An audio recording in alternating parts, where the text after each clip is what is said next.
Welcome to Aerostone. Let us take you through the quick and easy process of installing Aerostone moulds onto masonry backgrounds. These should be clean and unsealed surfaces.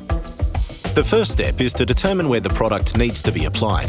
The two main methods of supporting the product until the glue has achieved initial set are by a straight edge or an individual pin. Step 2. Pour water into a container and add the Aerostone adhesive. Stir with the mixing attachment until you achieve a smooth and even consistency. Step 3. You'll need to apply the glue to the moulding and put the moulding onto the wall.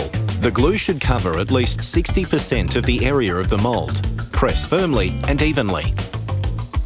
Once you've applied the mould, you'll need to cut off any excess adhesive and fill in any low points. Any excess glue can be cleaned with a brush and water. Allow the glue to dry for several hours in good weather and then sand off. Be sure to check for any irregularities that require sanding or filling and repeat the process.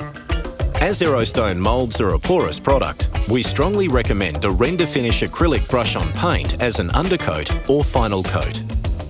Visit our Welshpool showroom or contact us for more information. Aerostone, the solid choice.